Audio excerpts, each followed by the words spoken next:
Welcome back to Clear Cut. Baby boomers are becoming the new millennials, and paying rent will no longer break the bank. My next guest is making those bold claims and more. Ankur Jain is an entrepreneur and innovator. He is the former VP of product at dating app Tinder, and he is now the founder and chairman of the Kairos Society. And he's here in studio with us tonight. Ankur, nice to have you with us. It's great to be here. So we saw your list of big, bold predictions for 2018. Yes. Let's go through them. The first one is you're saying consumer brands are going to shift their focus away from millennials and onto baby boomers. Yeah, so, one of the biggest changes that we're going to see in 2018 is you have an entire generation of baby boomers starting to retire en masse. So you think about this, you have 10,000 people a day retiring this year. Right. And this is the first generation in history that's tech savvy. So we have over 72% of boomers using Facebook every day. Think about that. So our boomers. Now, these are people born between 1946 and 1964. That's right. So this is like that's how we define. And they're on Facebook. I mean, my mom knows how to use it a little bit. But what's amazing is when you have a generation that's so tech savvy for the first time, things change in a big way. So I mean, one of the big things we'll see this year, for example, is that a lot of the technology will move healthcare out of the hospitals and into the homes, because for the first time, this generation's comfortable using tech to monitor their health, to track their fitness, to track diagnostics. Are they that comfortable with that tech? I mean, yeah, you look, some of the biggest users of these Fitbits and iPhone apps for fitness are baby boomers. I got to get my parents up to speed then clearly. Now you're saying that these baby boomers that are in retirement or facing retirement, that they're going to look for some part-time work that gives them more meaning and purpose. Yeah, so I mean, again, like this generation, like millennials, craves experiences, craves that feeling of purpose, and they're not just going to go into retirement sitting at home or playing golf all day. And so what we'll see is this influx of new industries. So imagine things like neighborhood daycares coming into the market where parents with empty nesters can now host kids in the neighborhood instead of these $20,000, $30,000 a year daycares you see in New York. Or you'll see like platforms like Airbnb start to expand with listings where people will rent out rooms and get the companionship while bringing in some income from their homes. All right, so tackling the empty nest and helping to make the bank account fuller. It brings to mind the movie The Intern with Robert De Niro.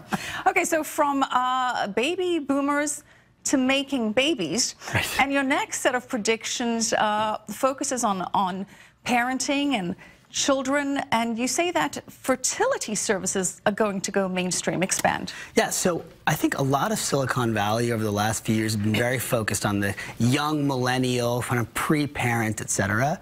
But as this generation grows up too and starts to become parents on our own, we're starting to see that focus back on the, what does it mean to be a parent and how do we tackle these challenges? And one of the biggest challenges today is fertility. Right. And so people are waiting longer to have kids because it's expensive and people can't afford it, but also because of the culture, etc. And so you're going to see things like at-home fertility tests starting to become mainstream this year.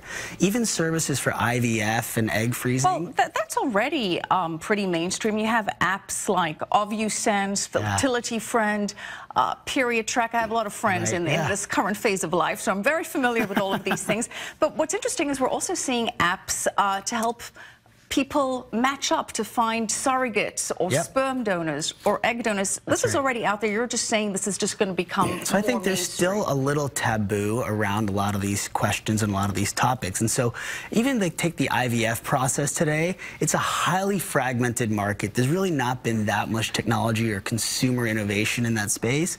And if you look at companies like Prelude Fertility, I don't know how familiar you are with them, but they've recently raised $200 million to go bring together these IVF clinics and make this experience, they call it as easy as going to the Apple Store, right? Book an appointment, get everything you need, your questions answered, experts at your disposal through a monthly fee. So it's a total shift in the transformation of the market. And hopefully will reduce costs as well. Dramatically. Before you go, I want to get your thoughts on this app. Speaking of baby making, the process that leads to that in the conventional sense.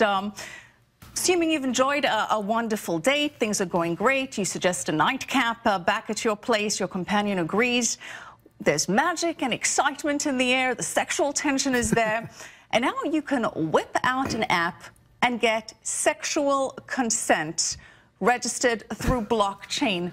technology. What do you think of that? Look, I think Silicon Valley is unfortunately losing touch with the real needs of everyday people. And this is, you know, if you looked at CES these past few days, you saw Alexa-enabled toasters, Alexa-enabled toilets, and I'd put consent probably in the useful bucket of those categories.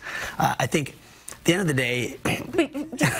You see apps like this Legal Fling app becoming more mainstream, especially in this post-Harvey Weinstein. Look, I think that's the wrong reaction. That this is the immature reaction that you know, folks in Hollywood and Silicon Valley have had to the issue. I mean, at the end of the day, nothing replaces good respect, decent respect, and approaching relationships properly in the first place. And no app or blockchain is going to change that.